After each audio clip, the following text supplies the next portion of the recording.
रात गहरी थी। अरावली की पहाड़ियों के बीच फैला सन्नाटा, और उसी सन्नाटे को चीरती हुई घोड़ों की टापों की आवाज।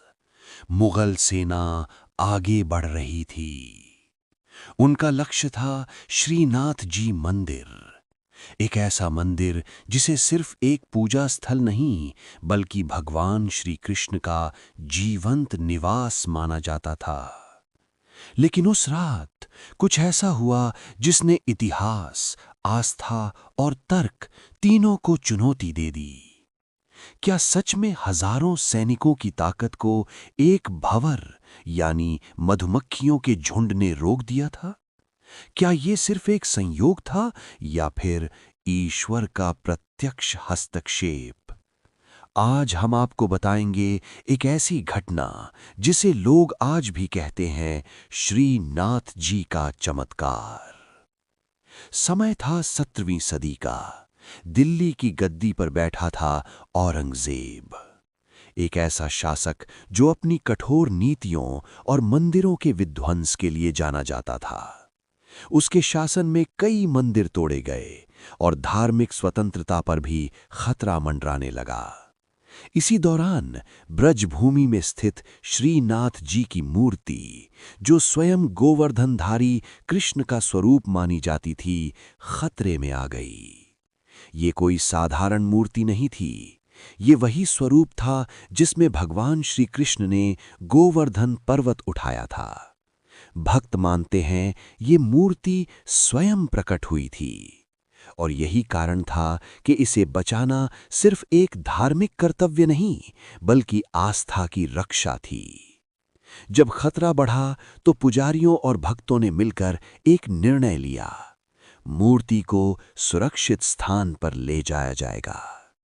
रातों रात गुप्त रूप से श्रीनाथ जी को एक रथ में स्थापित किया गया और यात्रा शुरू हुई।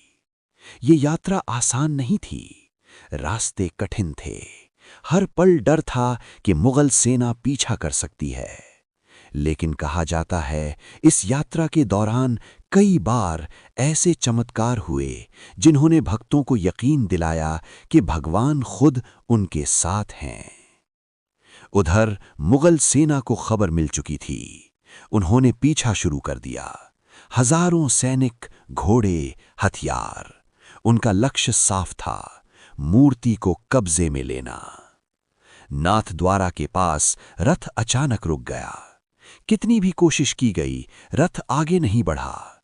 पुजारियों ने समझ लिया, यही स्थान भगवान ने चुना है। यहीं मंदिर बनाया गया और श्रीनाथ जी स्थापित हुए। लेकिन खतरा अभी टला नहीं था। जब मुगल सेना मंदिर के पास पहुंची, तभी अचानक आसमान काला होने लगा। लेकिन ये बादल नहीं थे, ये था भंवर का विशाल झुंड। हजारों, लाखों मधुमक्खियां सीधे मुगल सेना पर टूट पड़ीं।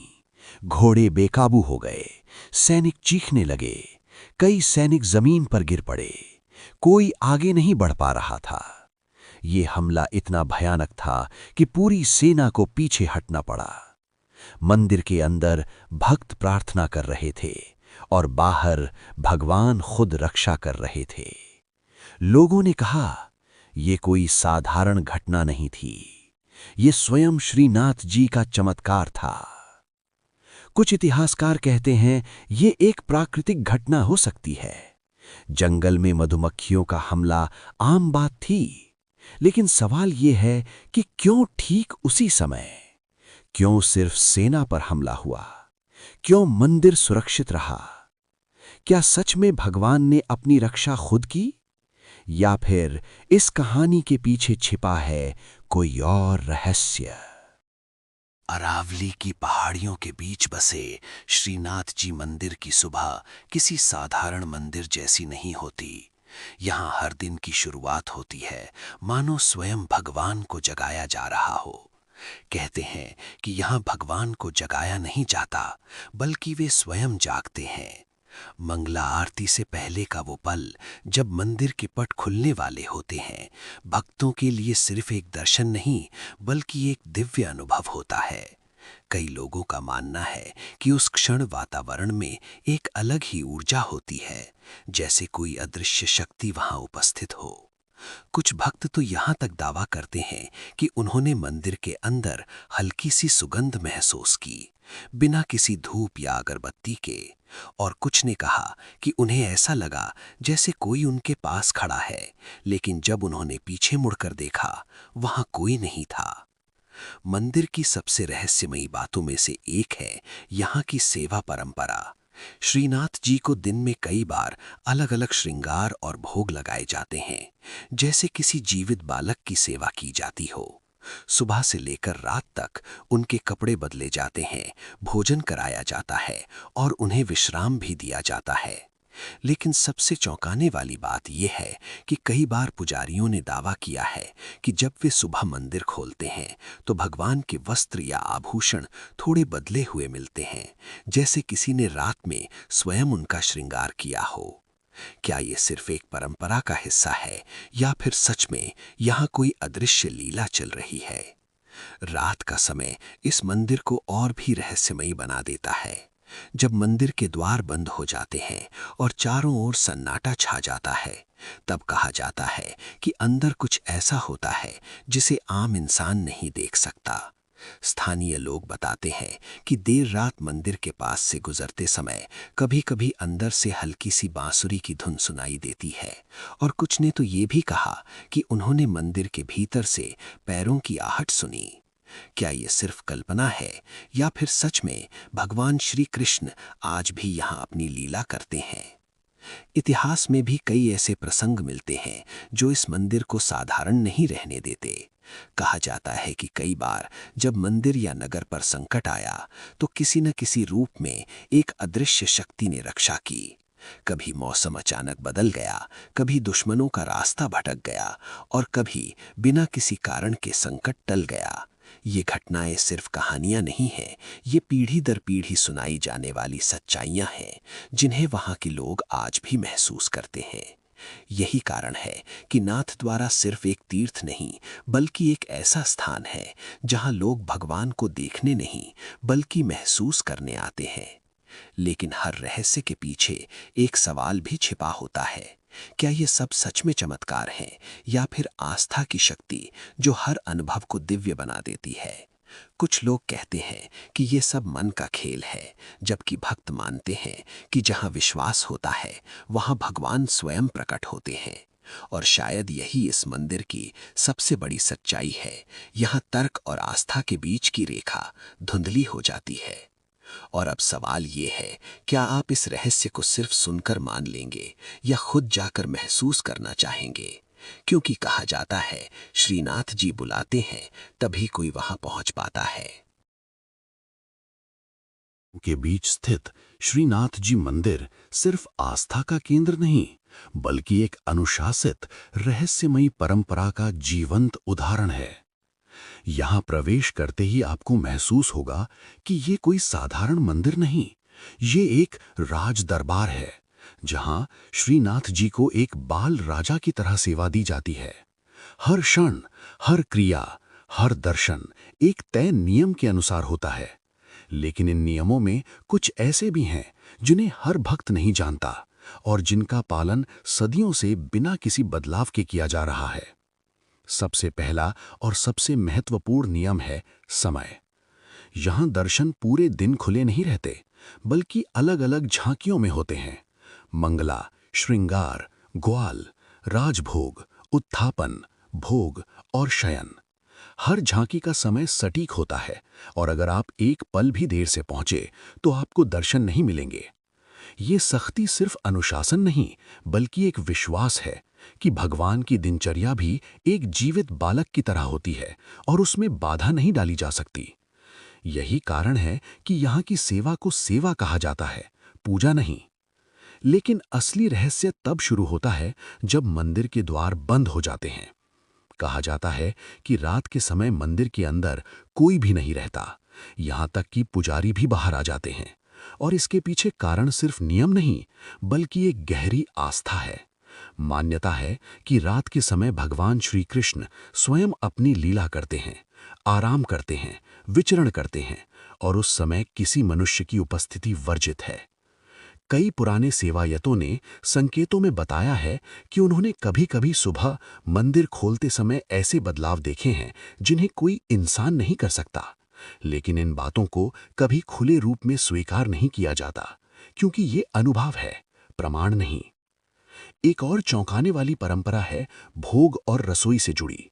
यहाँ भगवान के लिए जो भोजन बनाया जाता है वो पूरी तरह शुद्ध, सात्विक और परंपरागत तरीके से तैयार होता है। रसोई में प्रवेश के भी सख्त नियम हैं। हर कोई अंदर नहीं जा सकता। और सबसे खास बात, यहाँ का राजभोग इतना विस्तृत होता है कि वो किसी राजा के भोज से कम नहीं लगता। लेकिन कहा जाता है कि कई बार भोजन की मात्रा या स्थिति में सूक्ष्म बदलाव दिखाई देते हैं, जैसे किसी ने वास्तव में उसे स्वीकार किया हो। भक्त इसे चमत्कार मानते हैं, जबकि कुछ लोग इसे परंपरा का प्रभाव कहते हैं। मंदिर के अंदर और भी कई ऐसे नियम हैं, जैसे कुछ क्षेत्रों में फोटोग्राफी पूरी तरह प्रतिबंधित है, कुछ स्थानों पर आम भक्तों का प्रवेश वर्जित है, और सेवायतों की एक निश्चित वंश परंपरा है जो इन नियमों की रक्षा करती है। ये सब मिलकर एक ऐसा वातावरण बनाते हैं जहां हर चीज रहस्य से ढकी हुई लगती है। और शायद यही कारण है कि यहां आने वाला हर व्यक्ति कुछ न कुछ अनजाना महसूस करके लौटता है। लेकिन सवाल अभी भी वही है, क्या ये नियम सिर्फ परंपरा हैं, या फिर इनके पीछे छिपा है कोई ऐसा रहस्य जिसे समय भी उजागर नहीं कर पाया? क्या सच में रात के अंधेरे में मंदिर के अंदर कुछ दिव्य होता है, या ये सिर्फ आस्था की शक्ति है जो हर अनुभव को चमत्कार बना देती है? अरावली की पहाड़ियों के बीच बसा श्रीनाथ जी मंदिर, जहां हर दिन हजारों लोग सिर्फ दर्शन के लिए नहीं बल्कि एक अनुभव के लिए आते हैं। एक ऐसा अनुभव जिसे शब्दों में बांधना मुश्किल है। इस पूरी श्रृंखला में हमने देखा भंवर का चमत्कार, रात की रहस्यमयी घटनाएं और वो गुप्त नियम जो सदियों से बदल नहीं पाए। लेकिन अब सवाल अपने अंतिम पड़ाव पर है, क्या ये सब केवल कहानियां हैं, या फिर यहाँ सच में कुछ ऐसा होता है जिसे विज्ञान अभी तक समझ नहीं पाया? कहते हैं जब मंदिर के द्वार बंद होते हैं तब असली रहस्य शुरू होता है। शयन के बाद पूरा परिसर शांत हो जाता है, लेकिन ये शांति केवल बाहर होती है। अंदर क्या होता है ये कोई निश्चित रूप से नहीं जानता।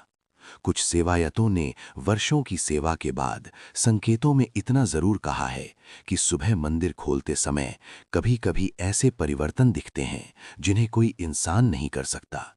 कभी वस्त्रों की स्थिति अलग होती है, कभी आभूषणों का संतुलन बदल जाता है, और कभी वातावरण में एक अलग ही सुगंध होती है, जैसे अभी-अभी कोई वहां उपस्थित था। इन बातों को कभी प्रमाण के रूप में नहीं रखा गया, लेकिन इन्हें नकारा भी नहीं गया। भक्तों का विश्वास इससे भी आगे जाता है। उनके लिए श्रीनाथ जी कोई मूर्ति नहीं बल्कि एक जीवित बालक हैं। वे मानते हैं कि भगवान यहाँ केवल स्थापित नहीं है बल्कि वर्तमान हैं। यही कारण है कि यहाँ हर सेवा, जगाना, नहलाना, सजाना, खिलाना और सुलाना एक जीवित व्यक्ति की तरह की जाती है। और जब विश्वास इतना गहरा हो तो हर अनुभव चमत्कार बन जाता है। कई भक्तों ने यह भी कहा है कि उन्होंने मंदिर में प्रवेश करते ही एक अजीब सी शांति महसूस की, जैसे सारी चिंताएं वहीं खत्म हो गई हों। क्या ये मन की अवस्था है या फिर सच में कोई दिव्य ऊर्जा? लेकिन हर कहानी के दो पहलू होते हैं। कुछ इतिहासकार और तर्कवादी कहते हैं कि ये सब परंपराओं और मनोवैज्ञानिक प्रभाव का परिणाम है। जब आप किसी स्थान को दिव्य मानकर जाते हैं तो आपका मन पहले से ही उस अनुभव के लिए तैयार होता है। छोटी छोटी घटनाएं भी आपको असाधारण लगने लगती हैं, और यही कारण है कि जो एक व्यक्ति के लिए चमत्कार है वही दूसरे के लिए सामान्य घटना हो सकती है। लेकिन फिर भी कुछ सवाल ऐसे हैं जो अब भी अनुत्तरित हैं। क्यों इतने वर्षों में इन घटनाओं का पैटर्न एक जैसा रहा? क्यों अलग-अलग लोगों के अनुभव इतने मिलते जुलते हैं? नाथद्वारा के स्थानीय लोगों के लिए ये कोई रहस्य नहीं बल्कि एक सच्चाई है। उनके लिए भगवान श्री कृष्ण आज भी उसी तरह यहाँ विराजमान हैं जैसे हजारों साल पहले थे। वे कहते हैं, यहाँ आकर महसूस करो, जवाब खुद मिल जाएगा। और शायद यही इस स्थान की सबसे बड़ी खासियत है। ये आपको सोचने पर मजबूर करता है, लेकिन कोई अंतिम निष्कर्ष नहीं देता। इस कहानी का सबसे गहरा पहलू यही है, ये सिर्फ इतिहास या चमत्कार की कहानी नहीं, बल्कि विश्वास की कहानी है। एक ऐसा विश्वास जो पीढ़ी दर पीढ़ी चला आ रहा है, बिना किसी लिखित प्रमाण के भी अटूट बना हुआ है। और जब कोई चीज इतने लंबे समय तक जीवित रहती है, तो उसमें कुछ तो ऐसा जरूर होता है जो सामान्य नहीं है। अब फैसला आपके हाथ में है। क्या आप इसे एक चमत्कार मानेंगे या फिर एक परंपरा जिसे लोगों ने अपने विश्वास से जीवित रखा है? लेकिन एक बात तय है, श्रीनाथ जी मंदिर सिर्फ एक मंदिर नहीं, बल्कि एक अनुभव है, एक रहस्य है और शायद एक ऐसा सत्य जिसे हर कोई अपने तरीके से समझता है। अगर भगवान सच में कहीं जीवित हैं, तो शायद वो यहीं हैं, जहां उन्हें केवल देखा नहीं बल्कि महसूस किया जाता है। धन्यवाद।